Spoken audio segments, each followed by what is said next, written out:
नमस्कार दोस्तों, मधुर कथाएं चैनल पर एक बार फिर से आपका हार्दिक अभिनंदन है।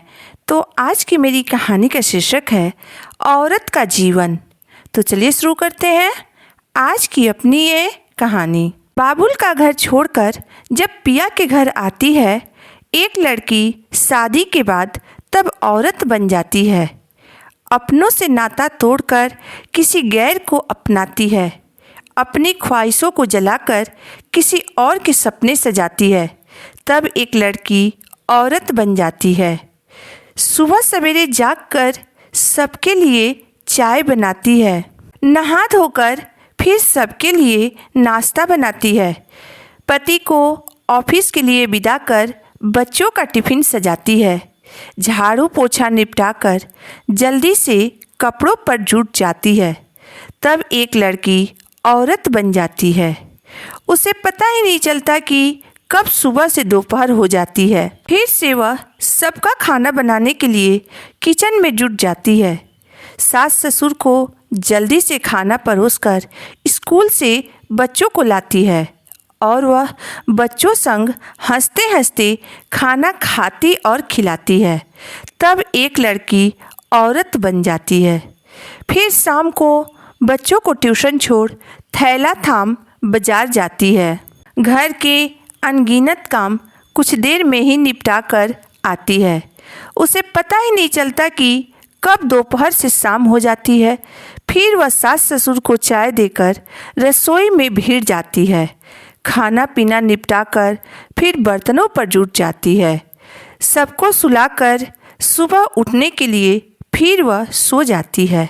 तब एक लड़की औरत बन जाती है। हैरानी तो तब होती है जब वह 16 घंटे ड्यूटी करके भी एक पैसे की पगार नहीं पाती है।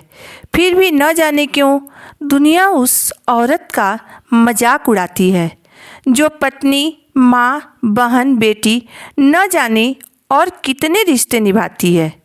सबके आंसू पोंछती है, लेकिन खुद के आंसू सबसे छुपाती है। नमन है मेरा घर की उस लक्ष्मी को, जो घर को स्वर्ग बनाती है। इसलिए तो पति के लिए पत्नी बहुत ज़रूरी है। आप मानिए या न मानिए, वह हर वक्त हर दिन अपने पति की बुरी आदतों को छुड़ाने की कोशिश करती रहती है। जब पति दुखी होता है तो वह अपने पति को कभी अकेला नहीं छोड़ती है। पति के दुख को भी वह अपना दुख समझती है। वह पति से हर छोटी छोटी बातों पर झगड़ा करती है, परंतु फिर भी पति से ज़्यादा देर गुस्सा नहीं रह पाती है। तब एक लड़की औरत बन जाती है। वह अपने पति को आर्थिक और शारीरिक स्थिति से मजबूत बनाने के लिए हर समय कोशिश करती रहती है। परिस्थिति चाहे जैसा भी हो, परंतु वह हर वक्त अपने पति को यही सलाह देती है कि चिंता मत करिए, सब ठीक हो जाएगा। पति के ऑफिस जाने के बाद वह दिन में कम से कम 10 बार कॉल करके पति से पूछती है कि आप ठीक तो हैं ना, आपको कोई दिक्कत तो नहीं है ना।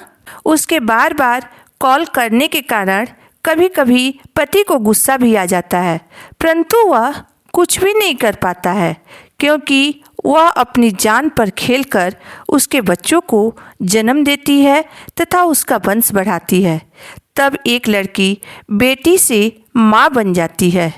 तब वह पूरी तरह से औरत बन जाती है। और एक औरत हमेशा अपने पति को समय का महत्व समझाती रहती है। दोस्तों, पत्नी ईश्वर का दिया हुआ एक विशेष उपहार है, इसलिए आप उसकी उपयोगिता जानें और उसकी कदर तथा देखभाल करें। आज की मेरी कहानी मेरी उन दोस्तों के लिए है जो अपनी पत्नी का बात बात पर अपमान करते हैं या उन्हें किसी और के लिए नज़रअंदाज कर देते हैं। उनकी नज़र में उनकी पत्नी की कोई अहमियत नहीं होती है। वे हमेशा यही सोचते हैं कि पत्नी को उनके घर की ज़रूरत है, न कि उनके घर को उनकी पत्नी की ज़रूरत है। तो कैसी लगी आपको मेरी आज की कहानी, आप मुझे ज़रूर बताइएगा। अगर आपको मेरी कहानी अंत तक पढ़ने और सुनने के बाद पसंद आई हो तो मेरे वीडियो को लाइक कर दीजिएगा, चैनल को सब्सक्राइब कर दीजिएगा। तो फिर मिलते हैं एक नई वीडियो, एक नई कहानी के साथ। तब तक के लिए धन्यवाद।